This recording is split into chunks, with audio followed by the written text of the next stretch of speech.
Bienvenue à tous, bonne semaine et j'espère que vous avez passé une très bonne semaine, même si elle a été maillée de beaucoup d'actualités plutôt dramatiques pour notre pays parce qu'elle a été agressée notre République par l'Est pour la énième fois, par les Rwandais et ses satellites, autrement dit, ces personnes qui travailleraient pour les intérêts de l'extérieur. Ça, c'est les journalistes qui vont le décider également. La mobilisation générale décrétée par le gouvernement, comment faire, avec qui et quelle est la procédure? C'est justement la question qu'on va se poser aujourd'hui parce qu'il y a eu même des sanctions ici à Kinshasa par rapport à ce qu'on a considéré comme dérapage et ça sera l'appréciation des éditorialistes qui sont nos partenaires, pour ne pas dire les détenteurs de ce club.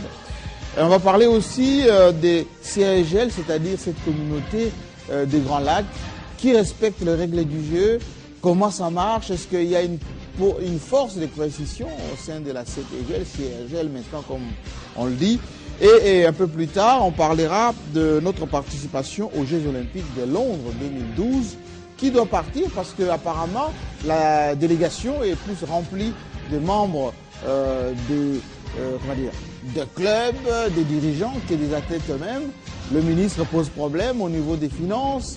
Est-ce qu'il faut payer pour tout le monde? Qui doit prendre en charge quoi et comment? Ce sont des questions qu'on va se poser dans cette question, enfin dans cette émission si vous le voulez bien, en dédiant cette émission aux forces armées de la RDC qui brillent par leur courage à l'Est, même si il y a encore à dire dans les chefs de certains dirigeants de notre armée qu'il faut absolument extirper de la mauvaise gestion. Alors, on revient maintenant avec les éditorialistes, comme vous le savez.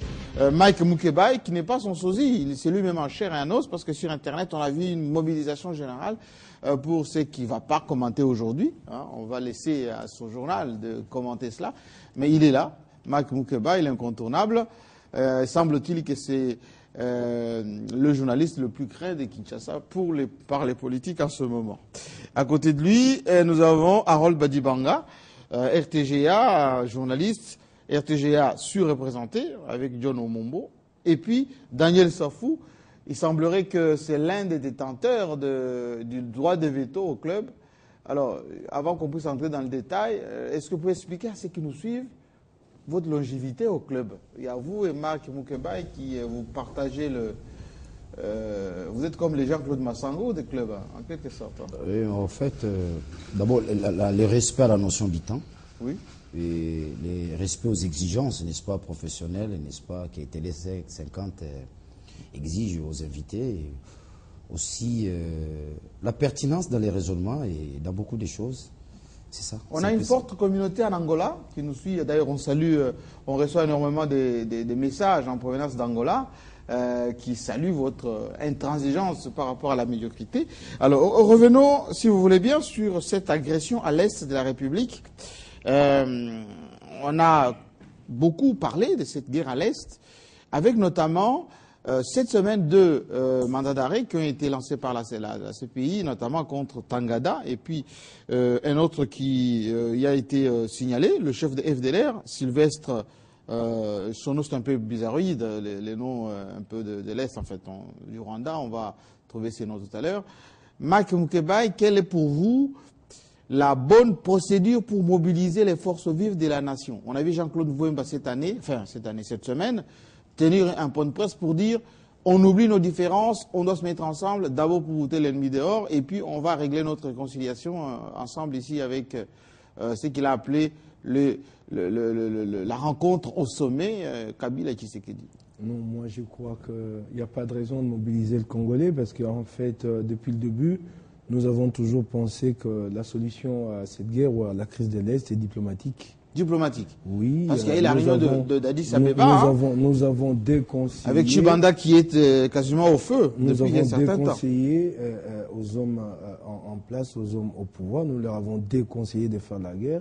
Ils se sont entêtés, ils l'ont fait. Nous avons vu ce qu'ils ont récolté. Et c'est une réalité qu'aujourd'hui nous ne sommes pas en mesure de faire cette guerre. Il ne faut pas s'en gêner. Ce n'est pas le dire qui signifie que moi je ne suis pas patriote, mais c'est une réalité. C'est une question de rapport de force. Je vais m'expliquer. Il y a un élément, et je suis sûr que cet élément est partagé dans le service et que même le président Kabila le sait. Il est impossible que le Rwanda, d'abord, je dirais ceci, qu'on dise que le Rwanda est impliqué dans cette guerre, ce n'est pas une nouveauté. Hein. Le Rwanda est tout le temps impliqué, c'est depuis le début. On le sait, c'est le Rwanda et c'est toujours le Rwanda. En faire une nouveauté aujourd'hui, non, le Rwanda est impliqué depuis toujours. Je rappelle ici déjà qu'à l'époque, Vital Kamerhe proposait une solution globale qui implique le Rwanda. La réalité sur le terrain est laquelle? C'est qu'aujourd'hui, dans tous les pays du monde, les premiers principes de défense, c'est de faire la guerre en dehors de chez soi. Nous subissons une guerre chez nous avec le FDLR depuis aujourd'hui 18 ans. C'est impensable. Est-ce que le gouvernement nous a déjà trouvé une réponse à la présence de FDLR? Vous pensez qu'on puisse déplacer la guerre? On la fasse au Rwanda ou on la fasse... Non, c'est ça d'abord c'est ça d'abord à l'ONU ou à l'Union africaine? C'est ça d'abord la première question. Donc le Rwanda est militairement, sans que je fasse l'éloge de la violence, le Rwanda de la force, le Rwanda est militairement supérieur à la République démocratique du Congo. En termes d'organisation, en termes d'équipement. Non, je donne cet élément, je le répète. Le Rwanda a réussi à cantonner ses militaires, ses rebelles chez nous. Ça fait 18 ans. Au Rwanda, il n'y a pas de guerre. Les Rwandais vivent en paix. Je crois qu'avant même de parler de la crise, il nous faut penser à cette question de la présence Il faut déplacer la crise. Il faut que l'FDLR fasse de la guerre à l'intérieur du Rwanda. J'avance. Oui. Nous les savons très bien. Je disais que cet élément, je vais revenir là, et je pense que les stratèges au niveau de service ont cet élément. Le Rwanda n'acceptera jamais, alors jamais, la défaite du M23 CNDP. Le M23 CNDP s'est fait battre par les troupes congolaises. Qu'est-ce qu'il fera? Il va battre en retraite pour aller au Rwanda. Et il y a risque que cela ouvre un couloir au FDLR. Et le Rwanda va intervenir militairement. Ça, c'est une réalité. Il va intervenir militairement.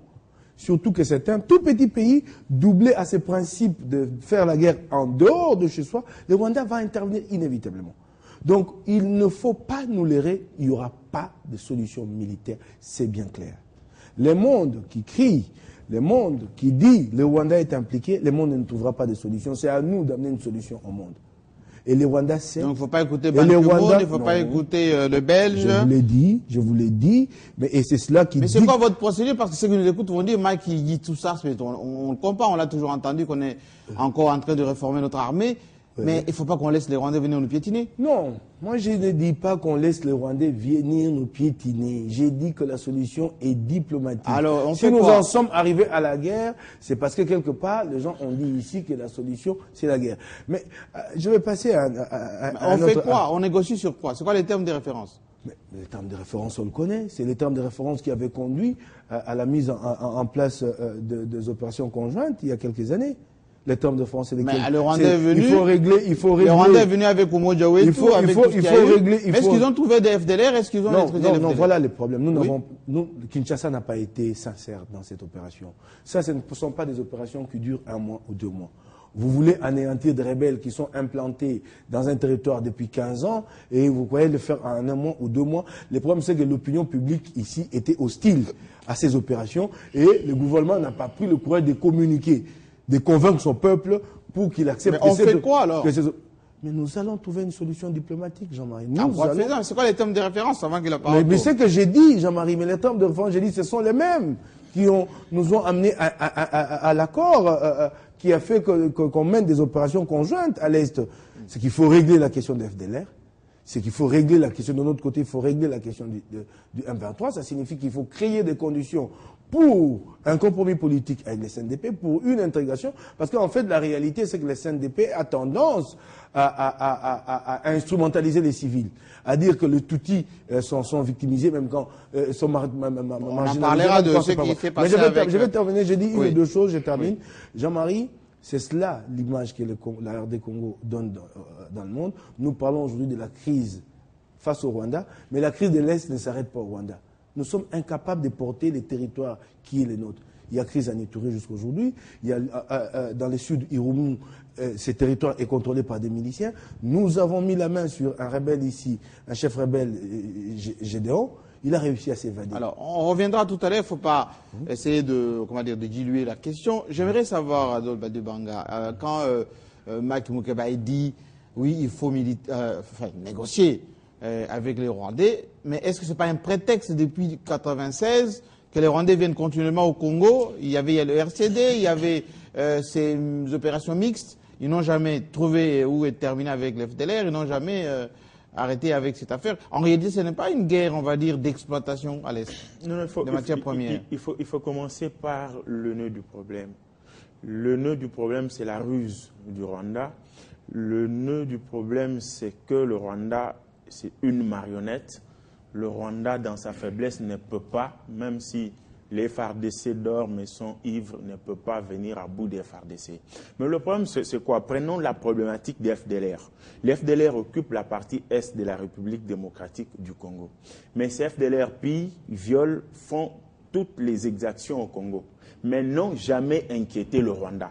Alors, s'il faut maintenant parler en termes d'antagonisme, y a-t-il antagonisme? De ceux qui sont menacés. Oui, y a-t-il antagonisme entre le Congo et les FDLR, où il y a amitié et flirt entre les FDLR et le Rwanda? C'est dire que la problématique des FDLR n'est qu'un alibi que l'on évoque à tout moment, parce qu'il est un secret de polichinelle. Les minerais qui sortent dans la partie est de la RDC transitent par le Rwanda. Et on sait que ce trafic se fait par FDLR interposé. Donc, on n'arrive pas à bon escient à comprendre en quoi le régime du Rwanda... Je vais reposer la question. Comment expliquer s'il y avait antagonisme, comme vous le dites, entre le Rwanda et l'FDLR, que M23 a collaboré avec FDLR dans l'agression contre la RDC? Allez-y comprendre, c'est dire que entre celui qui prend les minéraux dans la partie est de la RDC et qui les sort par le Rwanda sans être inquiété, il n'y a jamais eu de problème, il y a plutôt complicité et collaboration. Ça, c'est de 1 et de 2. Il n'y a jamais eu de différence, à mon humble avis, entre le CNDP et le M23 et différents mouvements rebelles. Même les RCD? Non, ce sont les mêmes troupes qui, pour les besoins de la circonstance, arrivent à changer juste des dénominations pour livrer les Congolais à la distraction. Il se pose un problème. Le problème, c'est que lorsqu'on se rend compte que à tel niveau des événements, si la tête de tel ne peut plus continuer à être agréable par rapport aux mentors, à tous ceux qui instrumentalisent le Rwanda pour faire ce qu'il fait, on change de nom et c'est ça on est passé de Kunda à Tangada et au Makenga aujourd'hui. Le modus operandi est le même.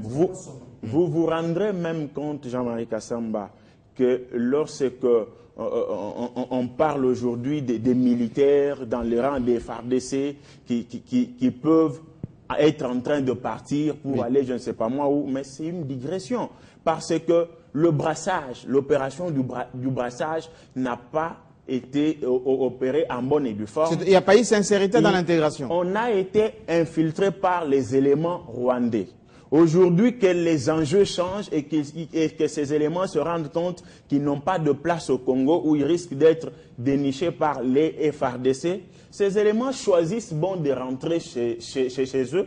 Et ici, on dit il y a quelques militaires qui quittent les rangs des FARDC. Non, ils ont choisi de rentrer chez eux tout simplement parce que l'opération de brassage n'avait pas réussi. J'en viens maintenant à la réponse par rapport à ce qui doit être fait. Sur le plan diplomatique, qu'est-ce qui n'a jamais été fait par la RDC?